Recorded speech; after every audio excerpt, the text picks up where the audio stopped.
2,000 years later.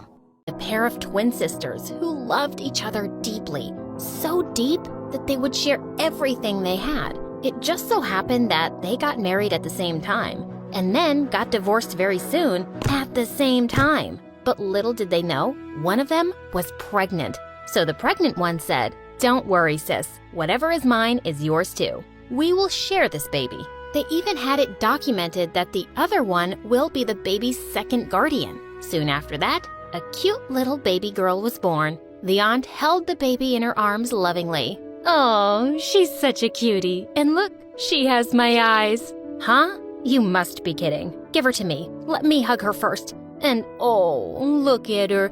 Isn't she a little tiny version of me?" Well, that baby was me. And ever since then, I've been living the craziest life with two crazy moms who were head over heels in love with me. I'm Belinda. Please like and subscribe. My mom and Aunt Celine had once been the closest pals, but no one would ever believe that now, because the only thing they always did was fight over me. Belinda spoke her first word. She said, "Ummy." Can you believe that? What? I'm sure you've misheard mommy. That's me. What's an ummy anyway? It's short for aunt plus mommy. That's me. I always knew she liked me more.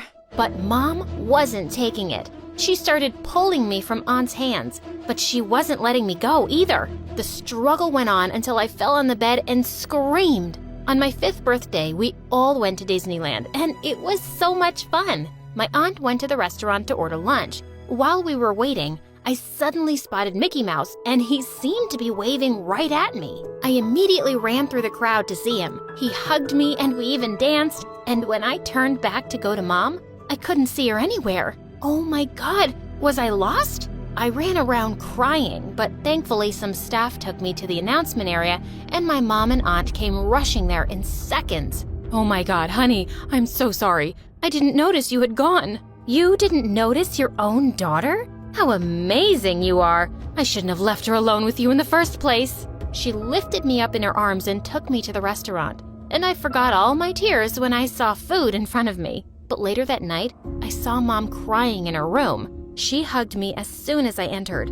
"I'm so sorry, darling. I never thought I'd be so stupid. Your aunt was right to be angry. I almost lost you." "Mommy, it's okay. I'm just fine, and I love you." But after that incident, the tension between Mom and Aunt just kept growing. When it was my time for school, though, both came together for the first time and chose a fancy private school. On my first day, Mom woke me up extra early and spent 2 hours doing my hair. When I went to the dining hall, all ready, Aunt Celine gasped. "What on earth have you done to her hair?" "Gosh, let me fix it." She then untied my hair and put some colorful clips in it, which looked pretty cool. "Aunt Celine, this is so nice. Can you do my hair every day?" "Of course, honey. Why am I even here?" "Why am I even here then?" Mommy, do you hear that? That's the school bus. See you two later. Love you."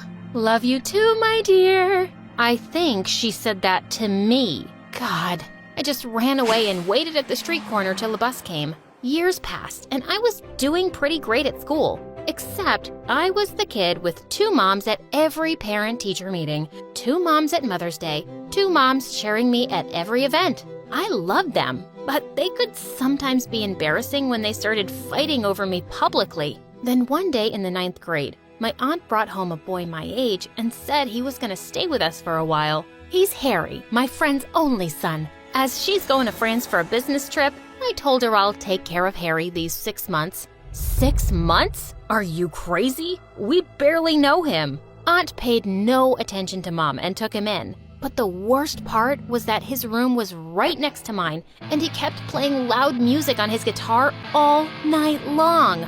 I could barely focus on anything. I marched into his room and knocked on his door. "Hey, Mr. Harry Styles, less noise, please." He opened the door with a wide smile. "Oh my God, what did you just call me? How did you know he's my music idol?" Okay, whatever. Just keep it down. I'm trying to prepare for the National Poetry Competition." "You write poems? Let's hear one. Maybe I can write music for it." "Oh my God, we could start our own band." Who was this dummy and why was he here? I just walked away and he went right back to playing as loudly as ever. A few days later, it was my 15th birthday, and like every year, it was a war between my moms to decide everything for the party. But in the end, they threw a great one with all my friends from school, and Harry even played some songs, and he was actually pretty good. After he finished playing, I went over to him. Okay, I have to admit, I really like your songs. Whoa, that's a biggie coming from you. Thanks, Mrs. Shakespeare. I laughed and he pulled me onto the dance floor. But just then, someone pulled me away. It was Mom. What's going on here? Is this boy flirting with you? So what if he is? He's a gem. I know him like his mom. But I don't know him or his mom. And I don't want him and Belinda getting so close. And she took my hand and started walking. But my aunt took my other hand and tried to stop me. With everyone at the party staring at us, I got really pissed off. When would they stop treating me like a child? I pulled away from both and ran from there. I was sitting on the stairs in the hallway when Harry joined me. Hey, sorry about that. You want to get out of here? I immediately said yes and sneaked out for my own party. He took me to his favorite spot, an ice skating rink. Wow, this place is amazing, Harry.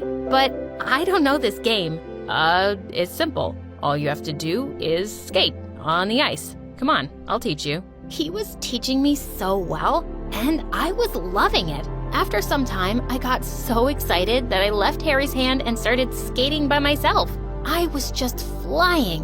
But right after, I fell down hard and hit my head. Harry took me straight to the hospital, and I was fine, but I had to get a few stitches. When Mom and Aunt arrived, they went bonkers. I knew it. I knew this boy just meant trouble. Celine, see? You brought this bad influence into my daughter's life. Mom, stop. You're making my head feel worse. Harry didn't do anything. It's me. I agreed to go skating with him. I left his hand and fell down. Everyone looked so tense. Harry told Aunt that he'd leave and stay with some cousin of his. I mouthed sorry as he left. We just started being friends, and my moms had driven him away. The doctor said I needed to rest completely for a week, and this meant I had no chance to study for the poetry selection test. But it was really important for me to take it. I was really tense on the day of the exam, and when it started, I totally blanked out. I was biting my pen and staring at the window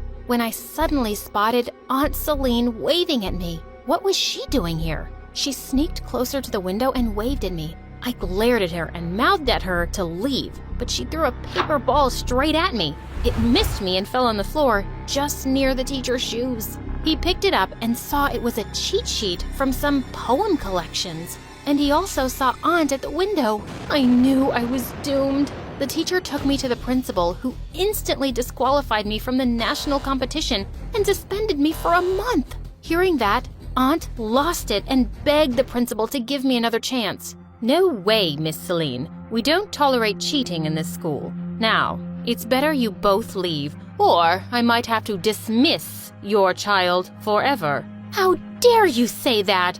She's been the school topper all these years, and this is what she gets? Mind your words, ma'am, and stop wasting my time. She tried to walk away, but Aunt grabbed her arm, and the principal pushed her away. The two started fighting till some teachers pulled them apart, and a security guard threw Aunt out. And I was so mad when we got home. What were you even trying to do, Aunt? You ruined me and my future. Now I can't participate in the nationals anymore. Belinda, honey, that was never my intention. I just wanted to help you because you hadn't had a chance to prepare, but I didn't expect it would turn out this way. Trust me, I did this for you. I'm so sorry. No, I don't want to hear anything from you. Celine, I am so disappointed in you. I didn't know you could be this stupid. Enough of your nonsense. She's my daughter and mine alone. I can take care of her. Just back off. Aunt Celine cried and left for her room. She started staying away from all of us and barely spoke a word. Then one day, she didn't come out of her room at all. When I went up, she wasn't there, but I found a note on her bed. I'm so sorry. I didn't want to be a burden anymore, so I'm leaving. What? She left? Just like that? Mom and I were so shocked. As days passed, I realized I was no longer angry with my aunt, but I was missing her terribly. And I knew Mom was feeling the same too. Mom, did you add salt to my tea? And why are you even wearing a sweatshirt? It's summer, Mom. Oh, yeah. Honey, I'm just... sorry, my dear. I don't know why, but I'm just not myself these days. I know why, Mom. You're missing Aunt too. What if she just forgets me, Mom? Maybe she'll just have a kid of her own and never think of me. No, honey, that's medically impossible for her. You know, that's why I promised her that you're her kid too, but we just got so crazy. Oh no, Aunt can't have children? Now I was feeling worse for my aunt. I just had to get her back. I tried contacting her several times through emails and phone calls, but she just never replied. Then one day, I got some good news from my school. My teacher had spoken to the principal, and she was ready to give me a second chance in the national poetry competition. I wrote an emotional poem about Mom's love, and even better, I was selected to read it out loud for the final round of the competition. I could take my mom, but I so wanted my aunt to be there too. I sent her the invitation by email and reserved her a seat in the front row,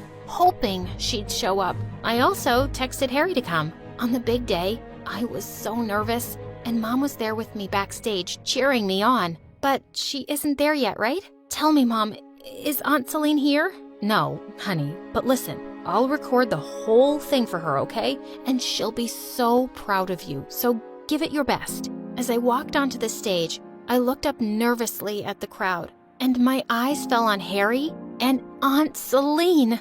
I was so happy. They gave me a thumbs up, and I started off confidently. But as I was reading, I got an emotional look at my mom and aunt sitting together. For me, from the day you're born, you have a friend in your mother, to laugh and cry on her shoulder and share secrets with one another. Someone with the biggest heart. She'd walk through fire for you. I can't believe I'm so lucky that I got not one mom, but two. As soon as I finished, I ran down to Mom and Aunt and hugged them. Aunt Celine, you're not just my aunt, you're my mom. I'm promising you, I am and always will be your daughter. I missed you so much. Please, please come back. She cried and hugged me. You know how much I missed you both. Bells, I'm glad you understood. I did everything out of love. And don't be mad. If I come back, I'll still do anything for you. We laughed and Mom apologized to Aunt and Harry too. Just then the winner was announced. Honey, you heard that? That's you, Belinda. You won the nationals. Wow, that's great. But you know, I think I've already won. I have the greatest moms in the